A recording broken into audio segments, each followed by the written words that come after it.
Grenada, the black man, thank you. Grenada, you teach me the biggest lesson. And who I learn from them, I am sorry. But listen to the lessons Grenadian teach me. The capital social or communism is the same content all of them on. And from the time you team up with them, like Grenada, you start on the losing end. My friend, to stay away from them is them is confusion. You must have a nuclear weapon. Just to hold on to your reason. One is with a gun telling you to vote. One saying no vote with a bomb at your throat. They're saving all the arms and ammo for me and telling the food for the enemy. But to stay away from them is them is just it's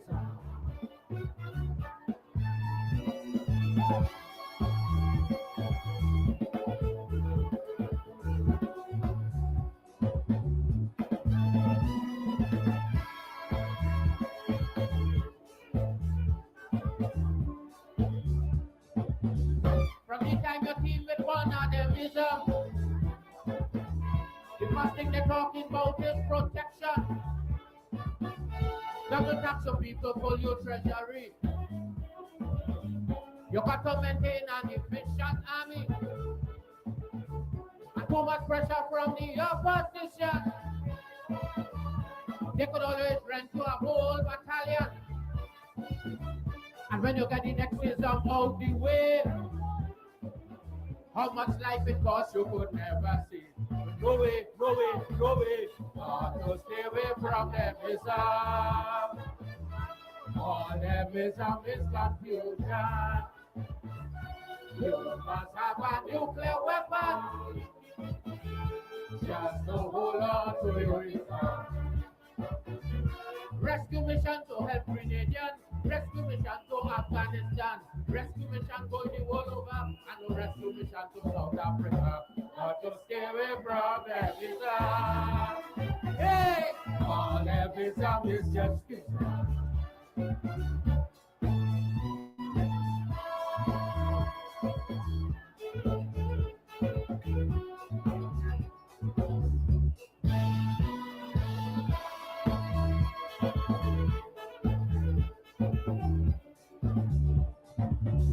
Remember when Grenada had an issue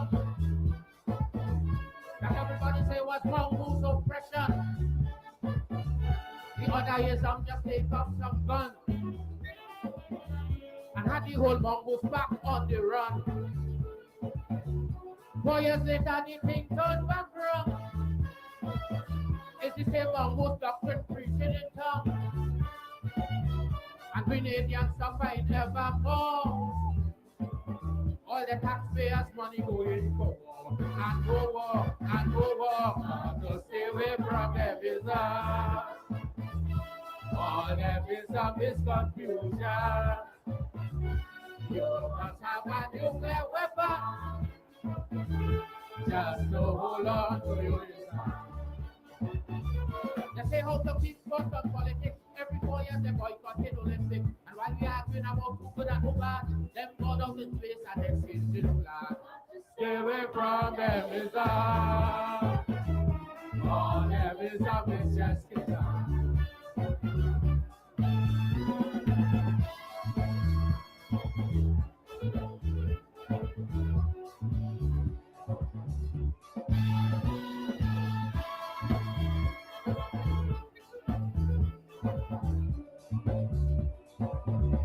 The time is right now, more than ever. For man to sit down and write the new order. Where man would respect a man as a man. And not through color and superior weapon. Where he must be righteous, equal and fair. And realize that the earth is for all to share. And to his fellow man always be true. But until that day come here, what I could do. And you too, and you too.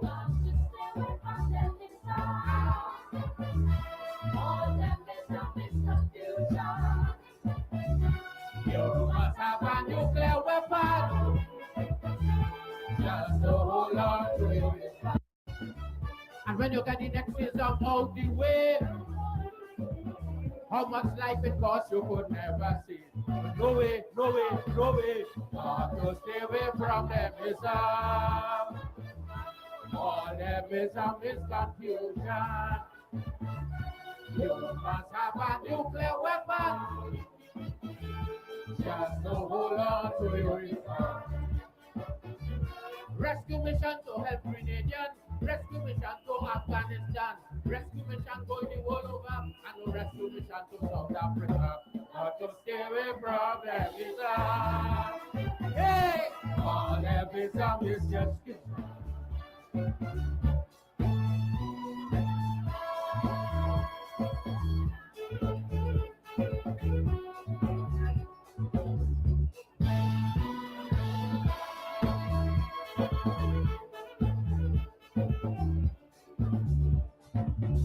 remember when Grenada had a ism that everybody say was mongoose oppression. The other ism just take up some guns and had the whole mongoose back on the run. 4 years later, the thing turned back wrong. It's the same mongoose doctrine preaching in tongue. And Grenadians suffering evermore. All the taxpayers' money going for war, and go war, and go war, to stay away from them ism. All them ism is confusion. You must have a nuclear weapon, just to hold on to your ism. They say how to keep cut on politics. Every 4 years they boycotted Olympics. And while we are arguing about who good and who bad, them go down in space and they change the flag.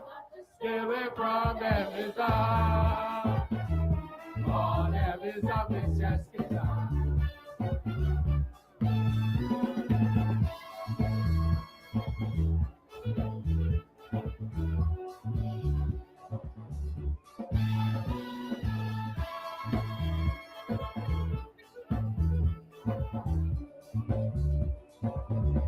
The time is right now, more than ever. For man to sit down and write the new order. The man would respect a man as a man. And not through color and superior weapon. But he must be righteous, equal and fair. And realize that the earth is for all to share. And to his fellow man always be true. But until that day come here, what I could do. And you too, and you too.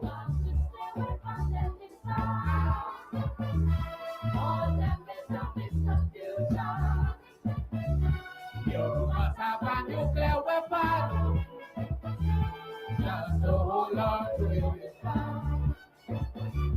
US is the best one, is declare. The Eastern Public, the next one declare. While we keep fighting, there is a war. We people say that in war and war. So stay away from them ism. All them ism is just ism.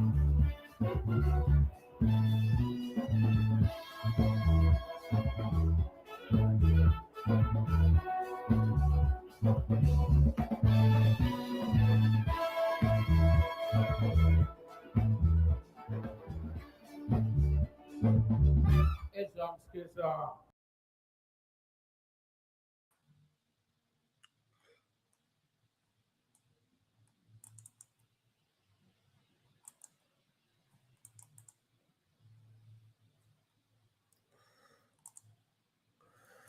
Oh, yes, good evening to you and welcome to Politics 101.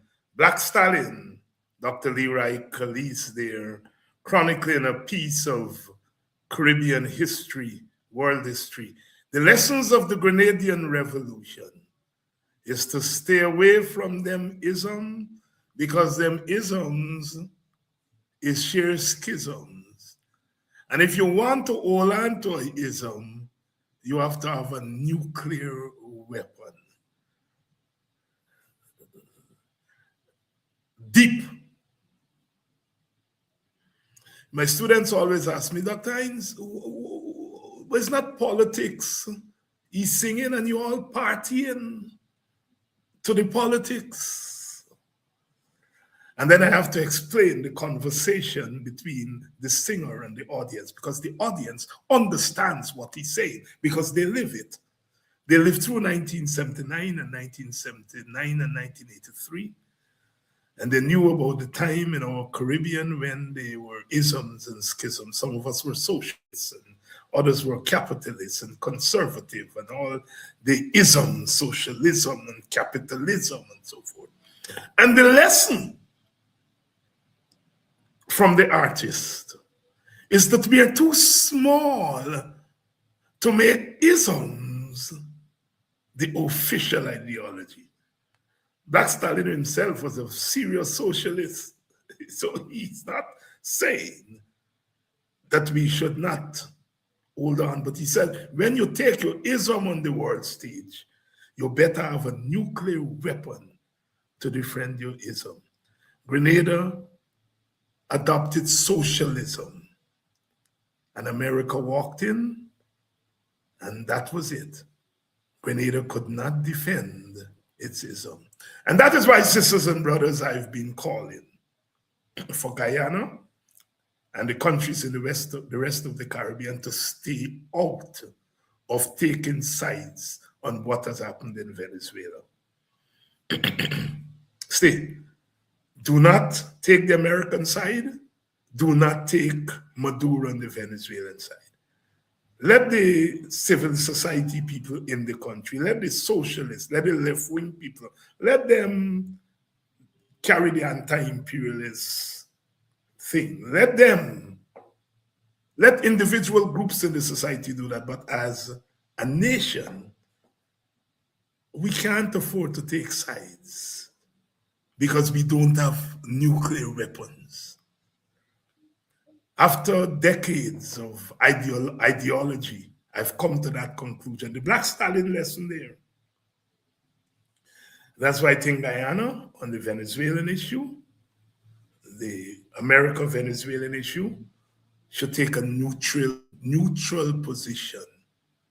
As a nation, if the government can take America's side if it wants to. But the nation, and I'm making a distinction here between government and nation. The nation is all of us, all the parties that are represented in the National Assembly and outside. That's the nation. And as a nation, we don't have a nuclear weapon.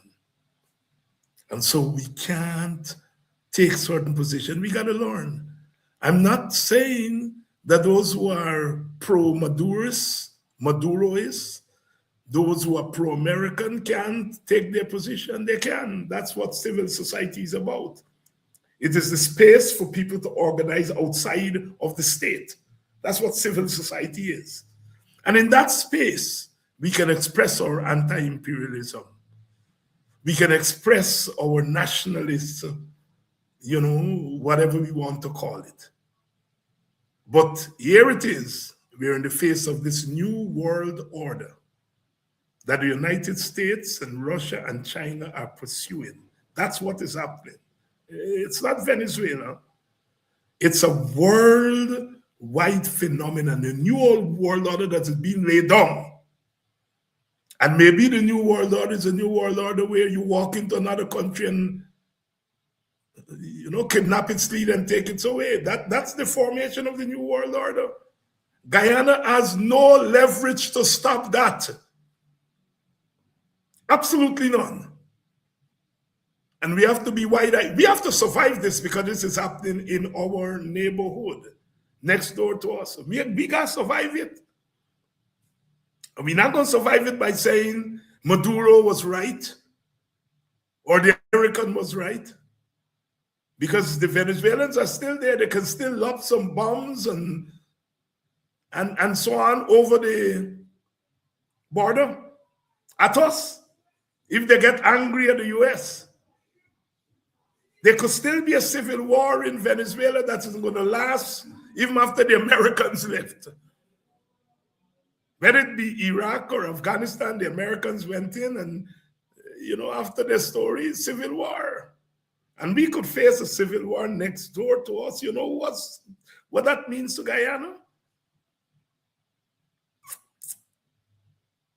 So we got to be smart. Stay away from them isms, because them isms is schisms. And if you're holding on to an ism, you got to get a nuclear weapon. Good evening to you and welcome to Politics 101, a new week, Monday. We have Mr. GHK Lall here.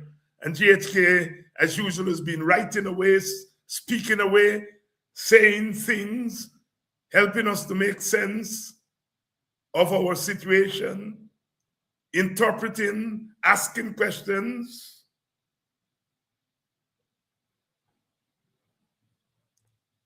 And for that, sometimes he gets beaten up upon. And in some instances, he has been heralded as someone who forces us to look at ourselves a second time and a third time and a fourth time. One of his most recent offerings was that the opposition is not doing enough. And so the government is getting away. And I want to talk to him about that because he's raised something very profound there. Of course, we're going to be talking about the American saga. And most importantly, we're going to be talking about the Americans' call for the government to install, or well, not install, but elect, for the parliament to elect an opposition leader. This morning, I think I was on Cannes TV, and I was very clear in my mind. You got three opposition in a country like Guyana. You got the opposition, meaning the party is not in government. Then you got street force. And then you get the outside forces. And my reading of history, recent history and longer history, is that there are two forces that make this government react. That is street force and outside force. And I'm willing to bet my bottom dollar that now that the white people, three of them, Britain, Canada, and the Americans, and maybe the Europeans, now they say to the government, elect the opposition leader. I bet your bottom dollar the opposition leader going to be elected sooner rather than later. That's the real opposition.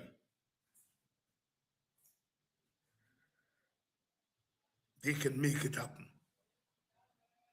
because they have the clout to make it happen. They have the leverage to make it happen. Internally, Desmond Hoyt was able to put thousands of people on the streets every day in 1997, call the PPP to the table, the Ordmanston Accord, the St. Lucia Accord. These public servants were able to strike and take to the streets in 1999, force the government to arbitration. The teachers last year took to the streets. They cut the government in the end, but at least they got the government to come to the table. Two opposition in Guyana. When you're on the street and the white man. Sometimes you always say I'm too rough. You put things over. But I put in it, as we would say in the village, I put in it black. So we're going to talk about that tonight with GHK. As usual, the conversation is going to be different. Good evening to all of you. I'm seeing some of you all for the first time. Lynette Greenwood, my Congo partner, Congo Creole. Watching from what? Lynette, you're in Florida? You run away from the cold, girl? Hey, you're there, Florida. Okay. I think we're ready to roll. GHK is here. Brother Gabriel, GHK Lall. Good evening and Happy New Year. Good evening to you, David, and good evening, everyone. It's a pleasure to be here, and what should I say? Make the best of 2026. You're going to get much coming your way, but whatever you get, you've earned, and make the best out of it. You know, GHK, of your recent writings, the one that has been making the rounds, certainly where I have been reading, is your recent position that the opposition is not staying on the government as much as it should, and the government is getting away with a lot. Talk to us about the thinking behind that article, that position, and flesh it out for us. We can talk all we want. We can write all we want. And the government looks at it and smirks. It chuckles. It waves its hands in dismissal. We can go in Parliament and move motions.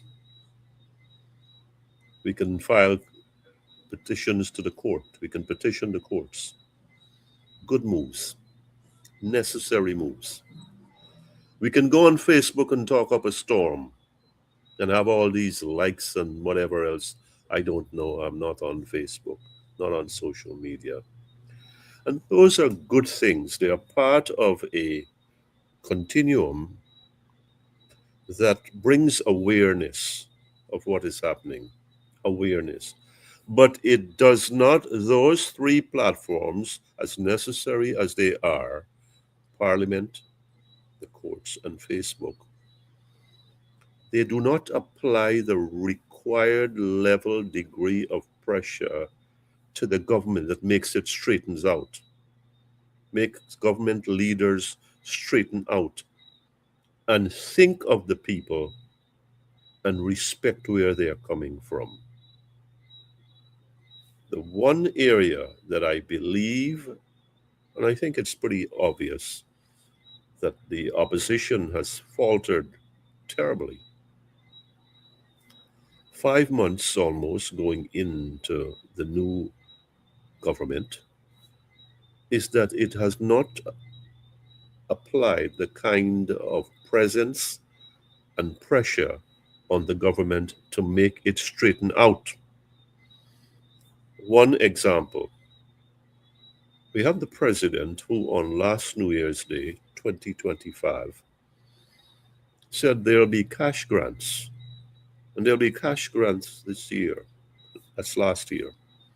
And he said it again in August 26 in Echoes. But he added the thing, but if you behave yourself. What utter trash. But regardless of that qualifier, if you behave yourself or not, mean vote for he. They're going to be a thing. Your holiday going to be nice. And then come October, November, December, and everybody went on the ground in the PPP government. And I say, people are hungry in this country, oil-rich country that makes headlines across the globe, across the investing globe, across the free enterprise globe. Why are people hungry in this country? Why are people living on one meal a day and some kind of scrappy meal? Why? The government said over the years, in the early years, well, we fighting inflation. Okay. Said cost of living? What are you talking about? What are you talking about? Look at all these relief measures that we have introduced. Fuel subsidy and electricity subsidy and so forth. But at the end of the day, people can't buy bread. They can't make enough roti. They ain't got enough rice and black eye and pigeon peas and dal. And if they can't have those basics, we are not talking about salmon. We are not talking about imported food here. And if people cannot buy, they're feeling the squeeze and they're feeling the pressure, where is the damn opposition? And that includes you, Dr. Hinds, and you know it. Facebook is good. The message reaches a lot. As one politician that I respect, or an opposition politician, said to me recently, politics in Guyana is digitalized. And he's right. He's right. But at the end of the day, after all of that, Facebook, Instagram, whatever, you help me here, Dr. Hinds. At the end of the day, there's nothing that can compare to the pressure that can be brought to bear on a government that is stubborn, that is unhearing, that is unlistening, that is uncaring. That's where I am. That was part of the thinking that drove that. Parliament is wonderful, but the government has 7 seats. When it had 1 seat, it did what it did. PAC and quorum and changing rules and who didn't turn up and who's got conflicts of time. And so they did all kinds of things there. Parliament now, there are 7 seats, 7-seat majority. And you are so insecure that you can't even, after November 3rd, 4th, you can't keep that going and let us get to the leader of the opposition instead of these shenanigans and skullduggeries with the courts and trying to expedite that and stretch this out. But we'll come to that. So Parliament is there, and as far as I'm concerned, Parliament is a pawn. And the Speaker of the National Assembly, the Honorable Speaker, well, he's in a class by himself, isn't he? In terms of moving things along. As I said in a writing, and this is again for your edification, Dr. Hinds, and your colleagues and your comrades. If there was a hesitation for a moment of silence and condolence for Ariana's young passing, then what can we get done in that place? What can appeal to a simple, honest citizen that there is what is looking after the rights of the people in this country, that there is representation that is respected? So Parliament is there. It's there and it speaks for itself. It's in our faces. The courts, yes, sir. Resort to the courts. I agree with that. But the courts also is a little bit of a minefield in terms that swaths of the court, segments of the court are, in my opinion, my thinking, my studies, it's in the control of the government. And people are just waiting to jump and say, just tell us what you know, like what happens in Parliament. Just tell us where you expect us to come out, and they'll craft things around that. So you've got Parliament and its limitations and the court and its limitations, which is more of a roll of the dice. And then you've got Facebook, where you're sitting down and talking to people and saying A, B, C on whatever the issues. This is where we stand. This is what the government should be doing. And then that's it.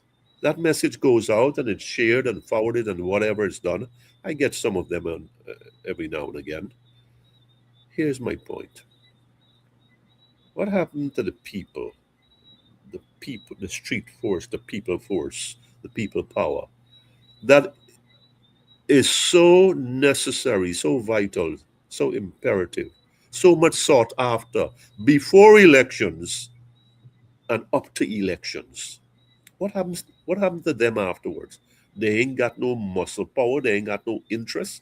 They ain't got no engagement in the issues that mean something to them. And I deliberately selected among other things, the cash grant.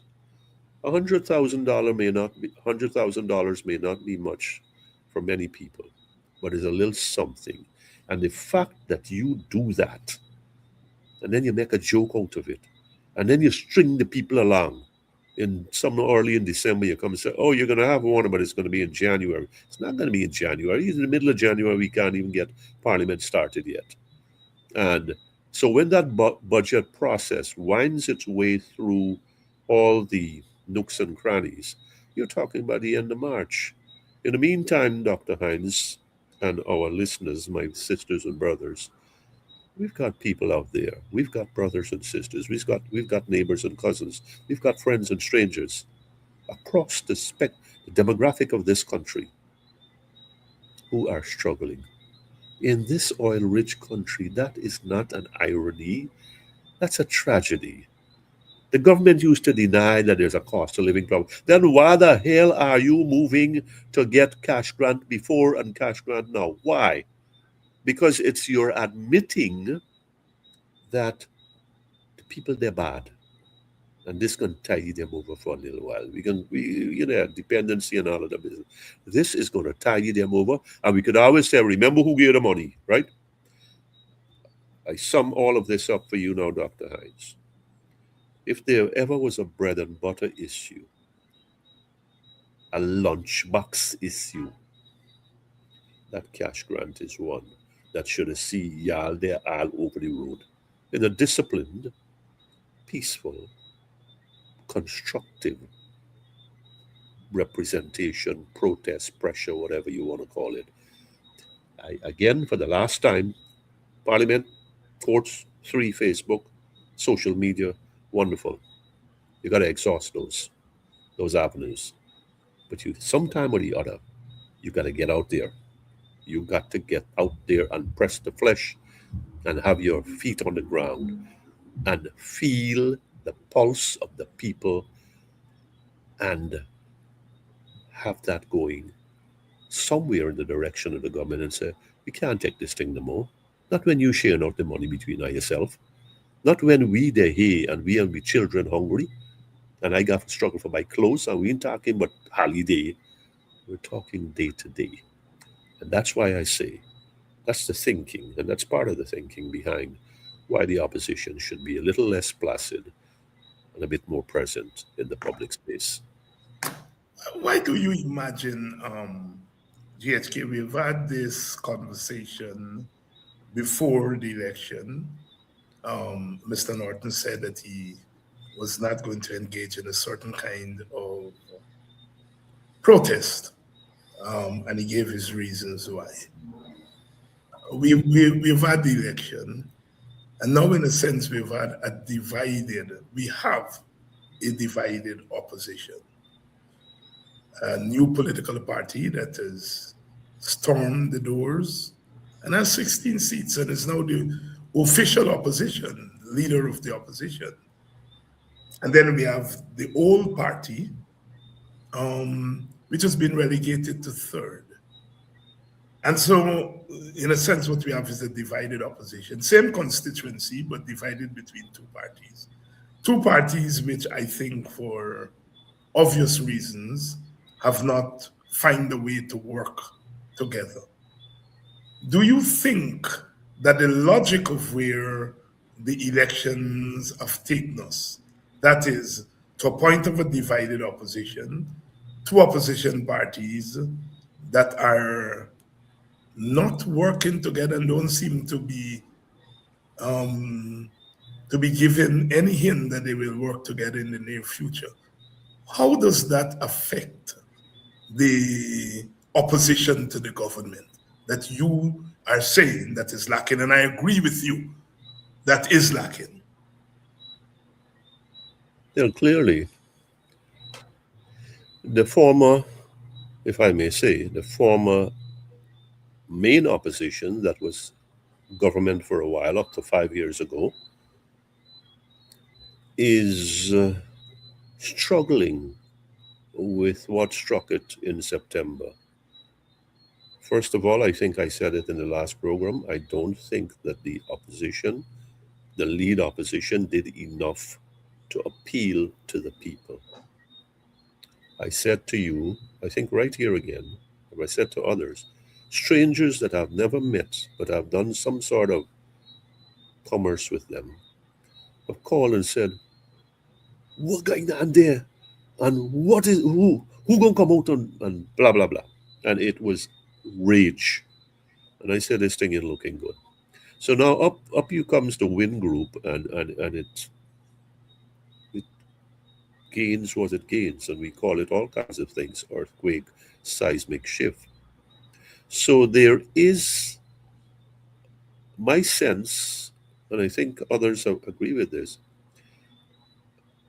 the Win group has to do a lot to show that it is a wide thinking, wide lens opposition. It's new to this game, to this reality. Therefore, it really should be taking some steps to reach out. On the other hand, having said that, the PNC, APNU, has to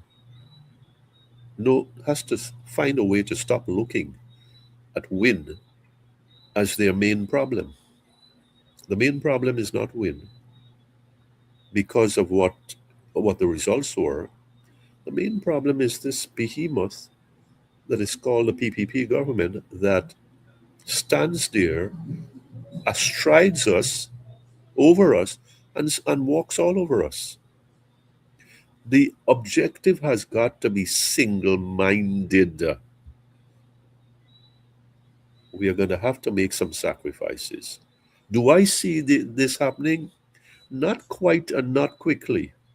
So let's be realistic here. Let's be practical. Let's be practical, please.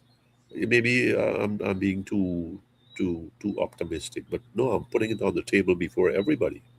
Let's be practical. Can the two main opposition parties work together? I think it would be for the better of Guyana if they try and genuinely try. If they don't, for whatever reason, you take away my people, my votes, or we are the new kid on the block and we have earned it, then we walk right into the jaws of the PPP and they'll devour us. They'll devour both parties. Divided, you go back to the Bible. Divided, you get eaten up. And that's what has to be guarded against. And I don't think that a good start has been made in terms of the cohesion, the cooperation, the give and take. This country got give and take, Dr. Hines. It ain't got give and take in the politics. And as a political scholar, you should know.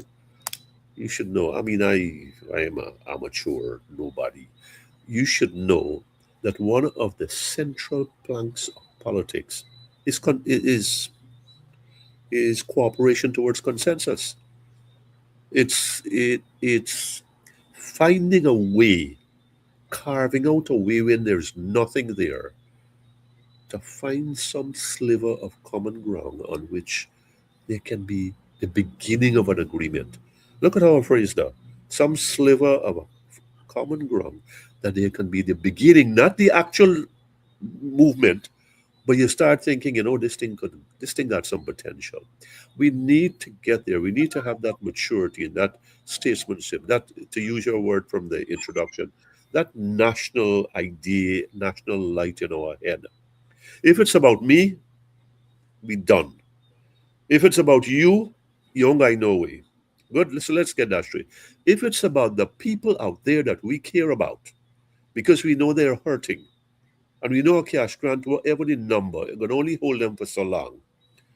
And we care about these people because now we not only have the assets, we have the intake from the assets.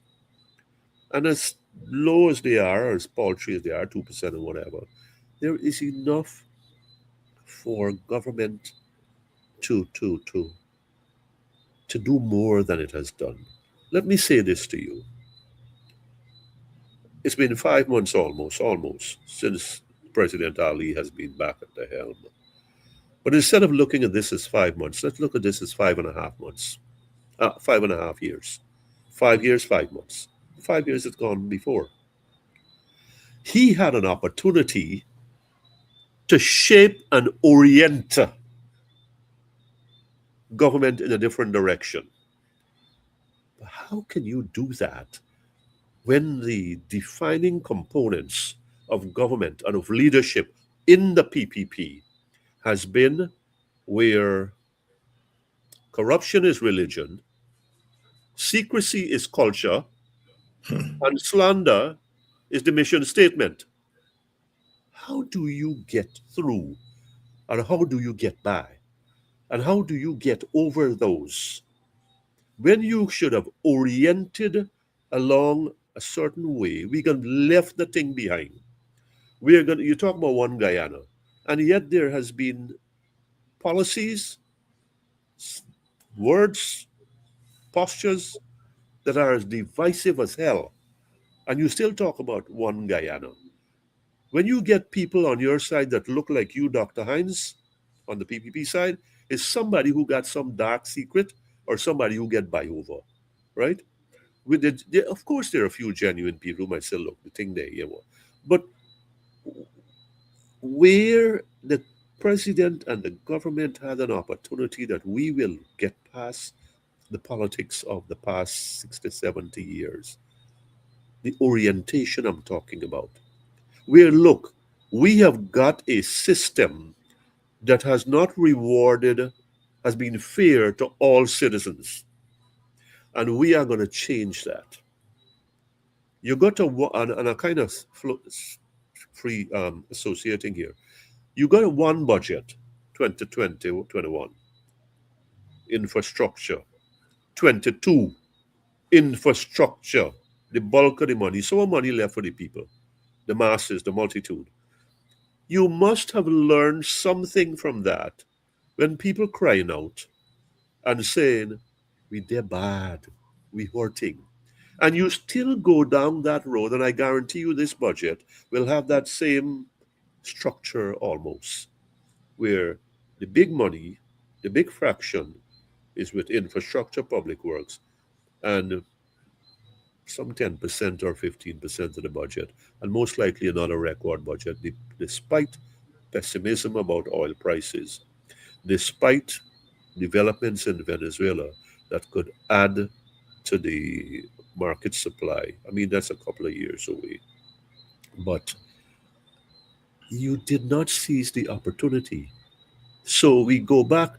This is where the opposition has to say, well, what are we going to do about this? We are going to keep going the same way we have always been. The government is worse than before. It keeps going down that road. And when people like me talk, they bring out the swords and the sledgehammers. And I say to them, I'm not going to deal with you. I'm going to speak to the president, Ali, the vice president, Jagdeo, and the attorney general, Anil Nandalal. And I'm going to say to them, well, be worried with you people. I worry with you.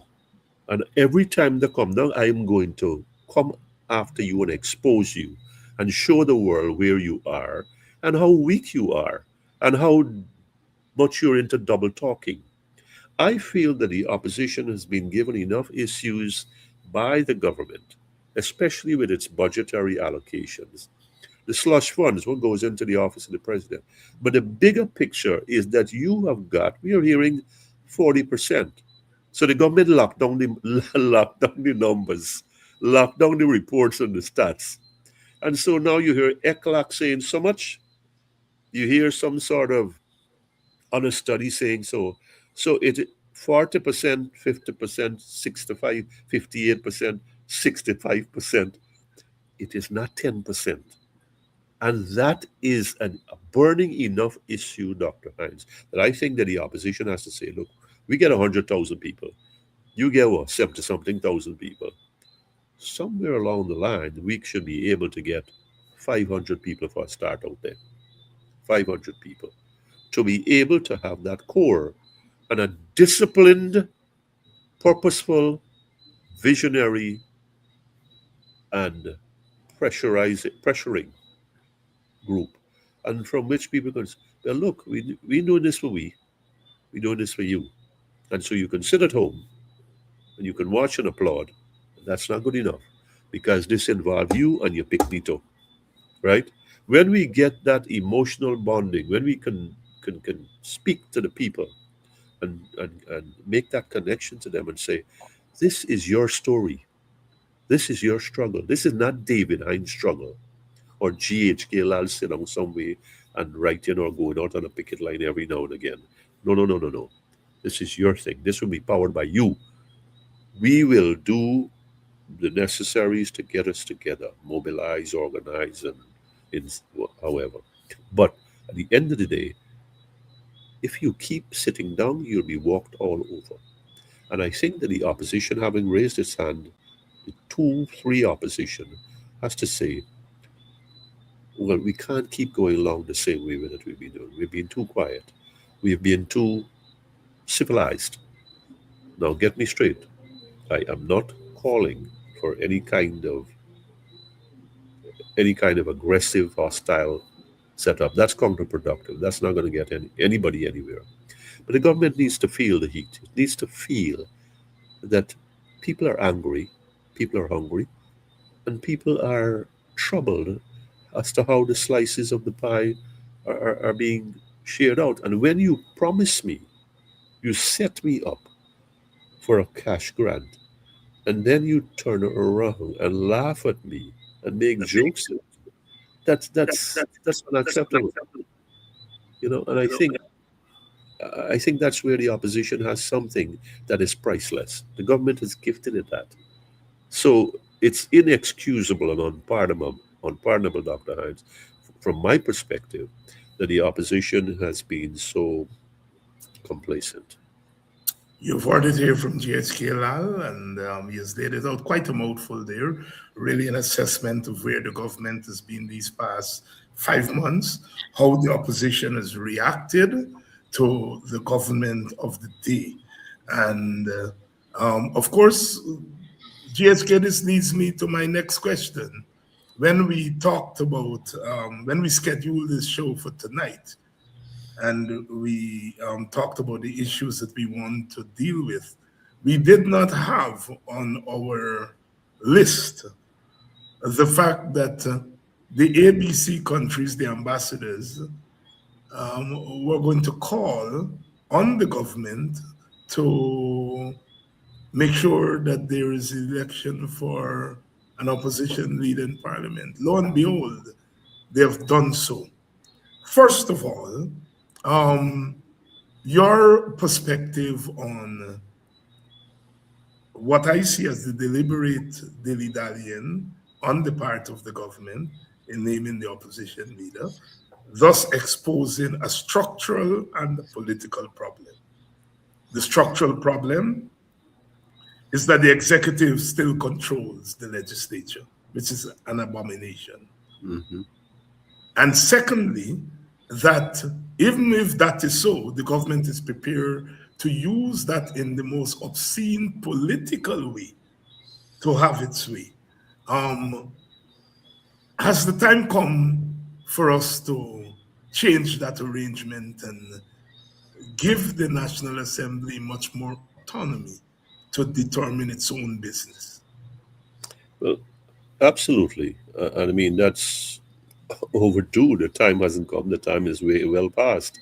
And but again, let's be realistic here. The prospects of that happening, the PPP or even the PNC has not been noted for relinquishing 1 inch of territory once it's got the reins of power in its hands.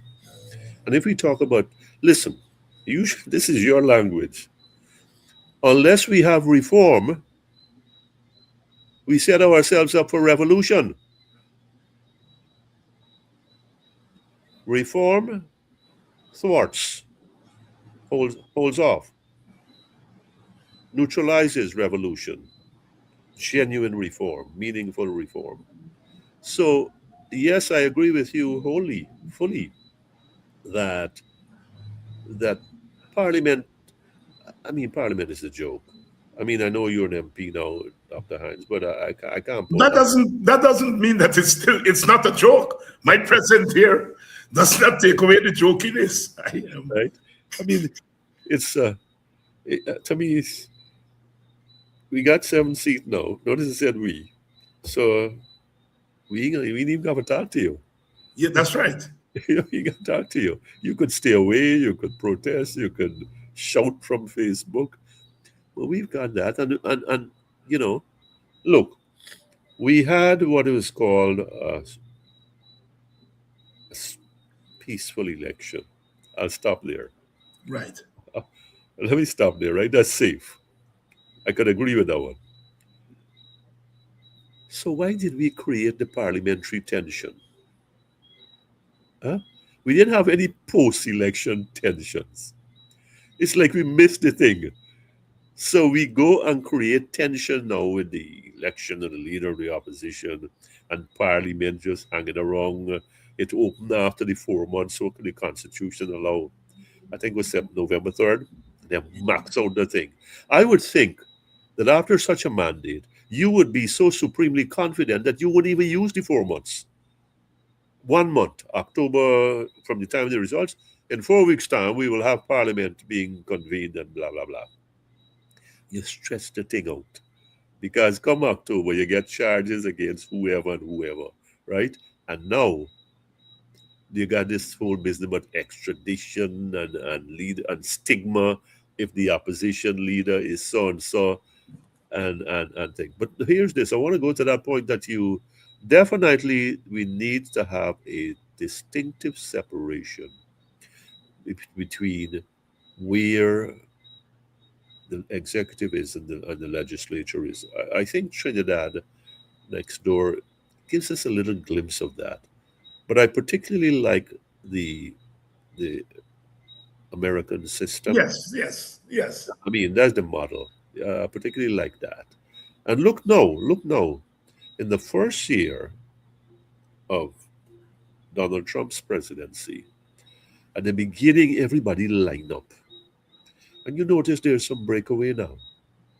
5 senators, Venezuela, the Jerome Powell business, the Fed chair. Like, where you going with the thing, man? What's wrong with you? The independence of the Federal Reserve is precious. Don't go there. A man named Tillis, a senator named Tillis, he said, I'm going to block any nomination you come up here with. Don't do this thing. Some others have been a little bit less aggressive.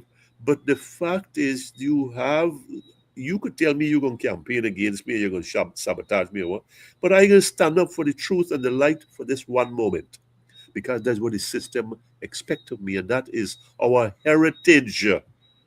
Dr. Hines, we don't have that kind of heritage here. So as to get there, it's going to take a lot of effort here. Now, the foreign contingent, diplomatic corps, September, October, November. All right, government utilizing the Constitution. How much time they had and the Parliament. They might open the Parliament and shut it down. It's like, what's wrong with you?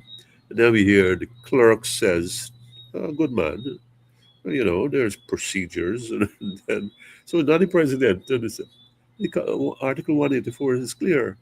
The Speaker of the House got first in it thing. Correct me if I'm wrong here.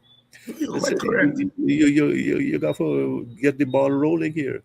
I hear the Speaker went on holiday and then they're wrong and well, if we're serious, if we are honest, Dr. Hines, about democracy, then we do not need A, B, C, E, D, and F come and tell we, hey man, you get the thing going.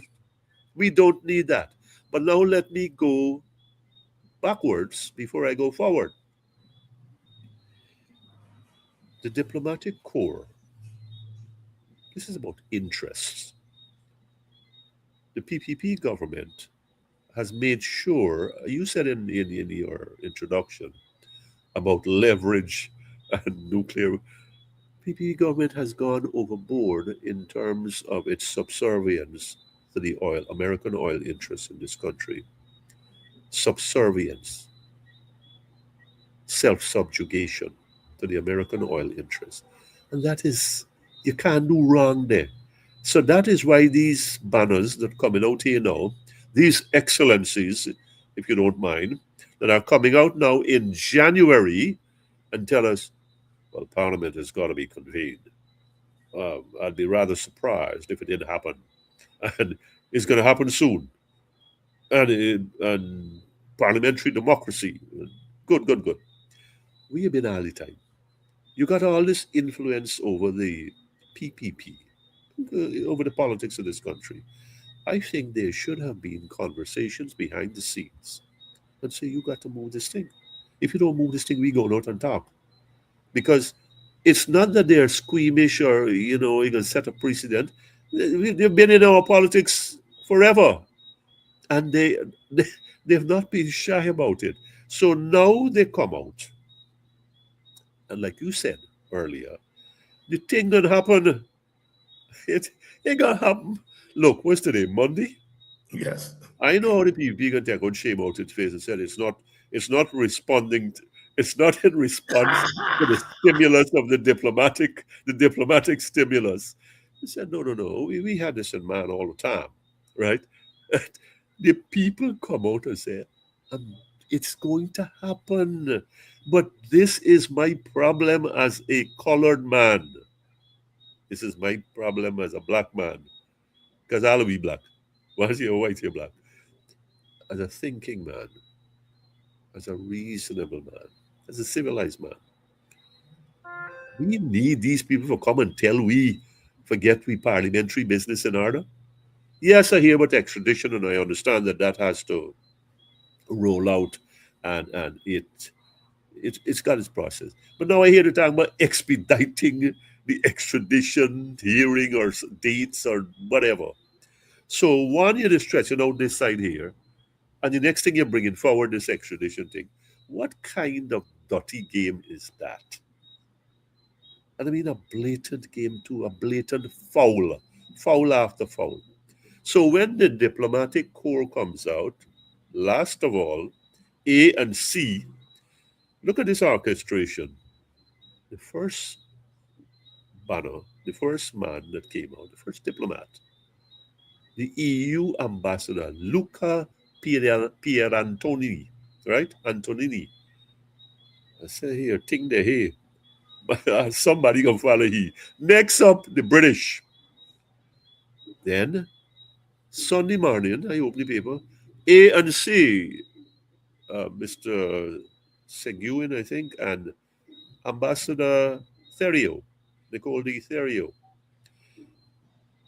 Then hear this. You can bet, as you say, a bottom dollar. I betted the first one. I can left the rest to you. That when the Yankee lady talk, the story done. Yeah. This whole parliamentary business and disputations and controversies and delays, that will be resolved very quickly. So now the PPP can take shame out of it and say, no, that has nothing to do with with the decision for Parliament to get moving. This is, so here, why do we need in a national sovereignty democracy where national self-determination is supposed to be prized? Why do we need the white people to keep holding we blasted hand and showing we the way and crossing the road with we? Oh, they help you with the election. They gotta help you with parliament, man. Come on. So this, why did it have to come to this? I'm embarrassed. I'll tell you, I'm embarrassed that it had to come. I got 7 seats. What the hell are you frightening you for? Why am I scared? Take your time with the extradition, good or bad, positive, negative. And we are going to go about this business here. We are going to decide on, Mr. Speaker, okay, we give the green light. Call the people, I go along. Well, we done the opposition is ready. The PNC and winning fighting. right? Will say, no, no, no, we got 12 and you got 16 or whatever it is, and you can't be. We got be. The thing done settle, but so it's become a farce. We have become another, we have given the world something else to laugh at we. And now what here you got two white women, two white men coming out and say, hey man, are you come to your senses now? Are you sort out this thing in Parliament? Look, if it wasn't so painful to me, it would be humorous. But it can't be humorous when our systems are hijacked, our processes are stalled, and the president making speech. But that's absolutely ridiculous. That's not my business. But then tell the speaker, who is his creation, his party's creation, needs to get to understand what this is doing to our parliament. No, here's this thing, Dr. Hines.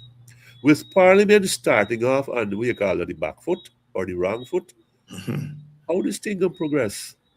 We got pure squabbles all the time. Does it even make sense anymore? Yes, we need that, and we need the courts, and we need Facebook, but we need at the end of the day, we need. That's another story. We talk about cost of living and bread and butter and cash grant.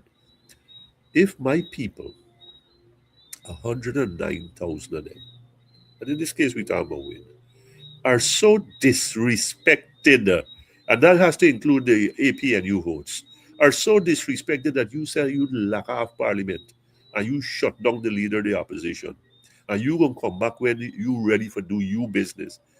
I think that calls for some sort of energy that is visible, and if it's visible, it's palpable. That that says something. And again, I gone back to the road. Again, I gone back to the road. Because if there is one thing that the PPP respects, no one other thing about the police lacking up this, and one thing that they respect when people go on go on the road, because they want to, well, if you got 50 today, if you got 500 today, what's going to happen tomorrow? No. I like the idea when Dr. Terence Campbell came and said, and I correct me again here, but I'm pretty sure he did say this cash grant thing is, call for some protests. As to why it never progressed beyond that, I think that goes back internally. And that is another embarrassment, right? That, well, if not this, then what? Then what are we going to raise our voices about? What are we going to take a stand about? And, you're creating more disillusionment in the population. If this is money for them and they get a shaft, and we can't go and they can't give a hour or a half day or whatever, then what is going to light the fire on the people? Yeah, yeah, yeah, yeah. And I This think is that not point you this is made, not about government and opposition. This is right, something. right, right. I think that point you make there, it's the opposition and its own supporters. Is there a conversation going on? Are they All right. talking past each other? Um, those are issues that have to be dealt with. GHK, the Americans have done their thing in Venezuela, and we're living the aftermath of that. Or some would say it's not the aftermath. We're still live when it comes to that.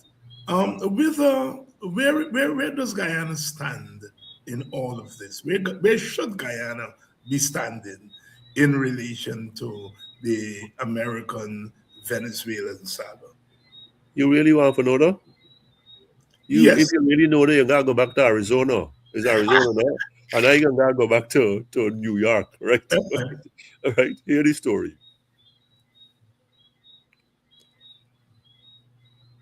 Guyana had an opportunity to be here. I don't have any use for Maduro, and I don't think many Guyanese do. Whether they're for the PPP, against this, whatever. Whether they live in New York or they live in a. But let's understand this. Maduro is removed And Guyana is now seen as an aid and abettor. An aid and abettor without lifting a finger, because there is a word. Because the president hasn't said a proper word when it was necessary, right? Here's this. So you move Maduro and his wife, and you got a million other Maduros there that we don't know. A million mini Maduros, right? Those people talking about armed militias. We are going to guard our, what you call them, patrimony and fatherland and so on and so forth. I don't care what part of Venezuela that occur. The Americans, they say, Trump said, you run the country, we going to run the isle. The isle is the crown jewel, as broke up as it is.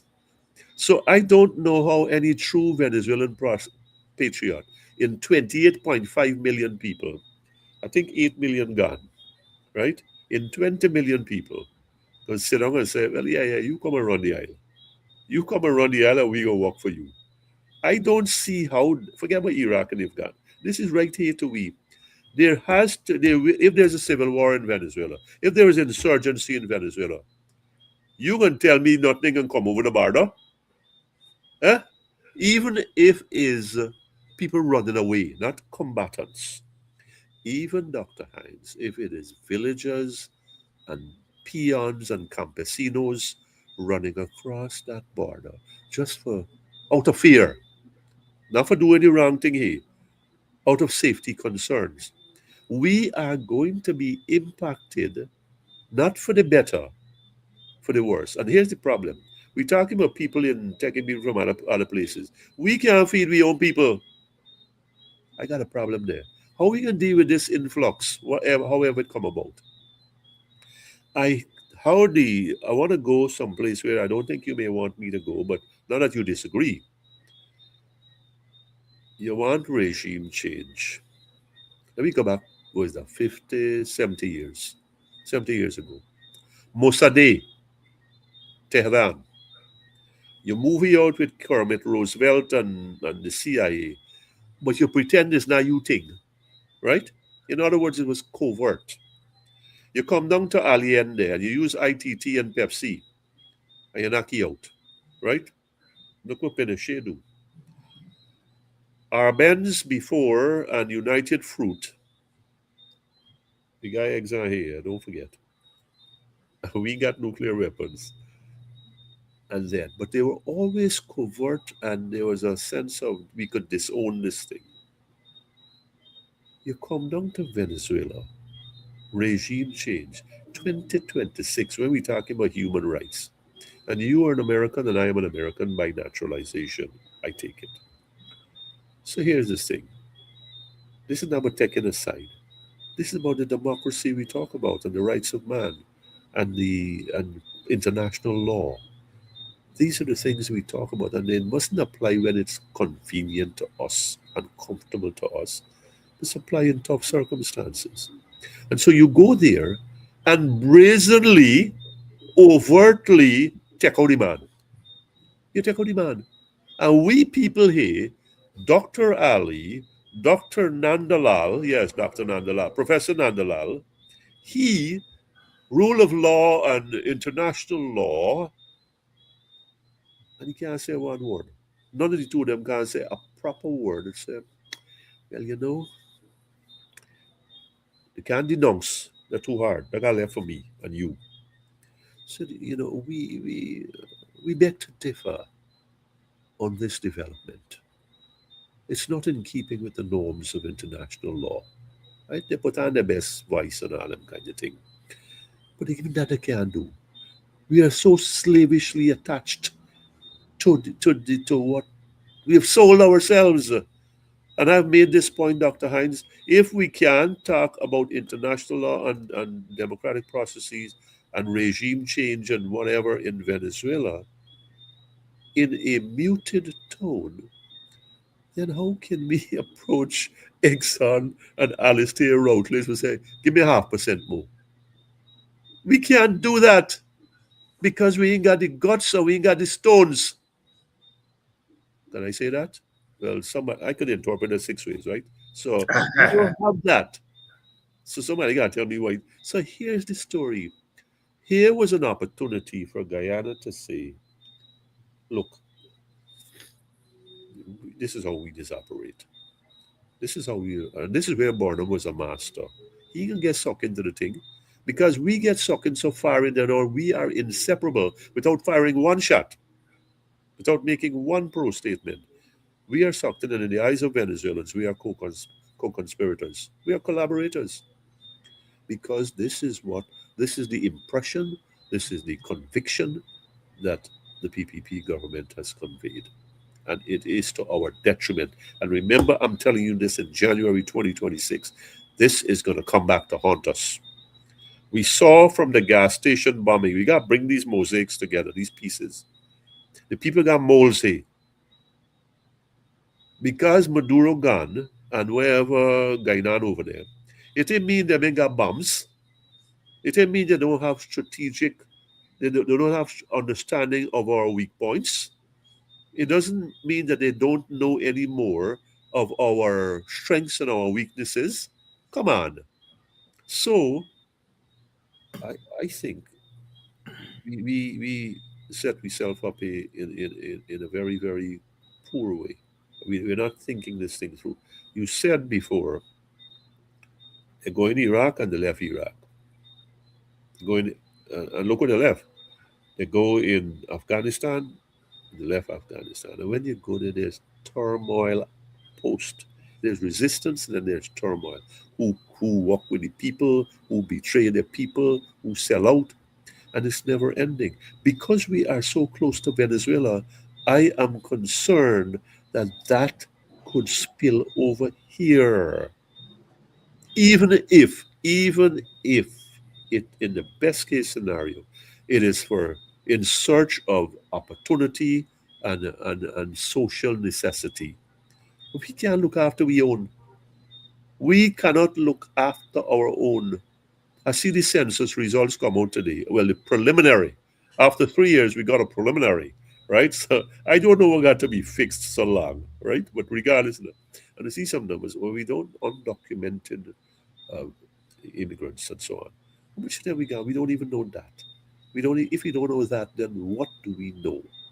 And so, what threats do these folks harbor? You're a migrant. I'm a migrant. I am open minded to migrant. I know how people have been very, very kind to me. White people have been kind to me. Black Americans have been kind to me. So I don't forget these things. So what I'm saying, uh, Venezuelans are here and I look upon them as brothers and sisters. But the fact is, when you got hostilities over there because of on been what has happened there, and nothing in dying away soon, right? It is not dying away soon because I saw a report today where it's alleging that the CIA compromised people in Caracas. Oh, That's not going to be a low level thing. So now people they're pitted against one another. They're pitted against one another now. So however this plays out, it is menacing to this country. And whichever government is in place, whoever the leader, and however we say, well, we got to be border secure. I mean, I think we're whistling into the wind here. We It's short sighted. It's short sighted that we right away come down here and you know, we come down and say, well, democratic norms, uh, reconstruction of democratic norms. Why you even going there? We need to be saying, look, this is concerning because this could be inimical to our interests. This could be this is wrong. Aubrey Norton made a very, very solid point. He said, we are vulnerable and we know we're vulnerable. The people know we're vulnerable. That's one point. Here's the bigger point he made that I really like. He said, we got a case before the International Court of Justice, our Guyana Venezuela border controversy. All right. We depend upon international law, you know. That's what we, am I right? yes, So yes. now When Venezuela say, well, we ain't got no regard for international law if the thing go against we at the ICJ. And the Americans have violated the norms of international law with the action taken there, the unilateral action taken there. And Guyana said, well, we will abstain from commenting about the application of international law. Then what have we got? What hole we dig for ourselves? We are expecting an adjudication from the ICJ that is premised on international law, right? And respect for borders and all them kind of thing, right? The people said from beginning here, if we go against you, we want to hear from you, right? We respect you think. And now we turn around and because we are so dependent on the goodwill of international law, on the provisions of international law, on the rulings based on that, I think we have to walk a much more careful path in what is a very, very delicate situation. We then next door to these people and who want three quarter we land, two-third, three-quarter of we taking? And I mean, come on, that is not going away. When the oil done, the Americans gone. Well, of course, that's past we time, right? But in the meantime, what kind of quality of existence will we have? Right. Right? I think I get a little tired talking now. I've been talking for the past hour and more. So yeah, that's where I am. GHK Lall tonight, quite a lot here tonight. We have touched on a number of the issues that are animating discussion in the society, in the region, in the hemisphere, in the United States of America. And we have heard GHK. GHK, I can't let you go before without asking you to comment on a video that is being circulated, allegedly bearing the voice of the elder Muhammad, making what many of us see as racially charged statements. And there, as is the case with us here in Guyana, divided opinion on it, meaning whether you're pro-win or you're not win. It was the PPP who pushed the video, the PPP itself, which has been the victim of such charges. We only have to go back to Nanlal making the statement about proud old slaves, and he did apologize, but after some resist, he did so after some resistance. Here again, we have an Indo-Guyanese man apparently making insensitive statements. Talk to us about your thoughts on that. Well, I happen to know Mr. Mohammed Elder for 3 years through the Gold Board. We had meetings always on the premises, never outside of there. And I thought of him as whatever else he was or is, as a man with his feet on the ground, a decent Guyanese, a man who's been to Mecca 3 times. He told me that. We would talk about these things, off the record, Mecca and the Hajj. And I would talk to him about the church and, about my belief in certain things and my disagreement with certain things that happen in my church, at the Vatican level. So there's a maturity about the Elder Muhammad. So if this is a fix to them and it sticks, this video, whatever it is, racist racial statements, bigoted statements, prejudice, then what? Who am I? What is he? If it is not rejected by him and saying it's fake news or AI or whatever, and it can stick there, then it's bad, because here, of the 109,000 people who voted for Win, for his son, I think it's reasonable to say that a great number of those were Afro-Guyanese. So then now if you turn around now and you bite the hand that has you where you are. in terms of a parliamentary presence. And I'm saying that, I mean, this is the Elder Muhammad. He's not Yes. in the parliamentary space. But you know, in my book, they are kind of inseparable because of different developments. It's plain wrong. It's plain wrong, and I'm hoping it's fake news, or news that that doesn't that it didn't originate with him, right? In my conversation with him, I've never seen him that way. But then again, that's about as far as I could go. I'm surprised. Nothing shocks me in this country. But for what why would he even go there, knowing knowing recent developments electorally, and where it's got his family, and slip of the tongue that would be inexcusable. It's is it a PPP generated thing? Is that has that come up, Dr. Hines? Well, yes, some of the wind people are saying that, but I've He's not got seen to the come out. Mohammeds rejected totally. Um, You haven't seen that. no, I have not seen any He rejection. has to he has to come out. Yeah. He, not his son. He has to come out, and then the son can say whatever he wants afterwards. But the father, Mr. Nazar Mohammed, my suggestion to him on this program, whoever on the speak, is that he needs to come out and clear the air on this and say, here, don't try the thing with me. That is not me. That doesn't belong to me. That didn't start with me. I have absolutely nothing to do with that. If he did make the statements and he cannot reject them, then that is more than unfortunate. Mhm. That is disastrous.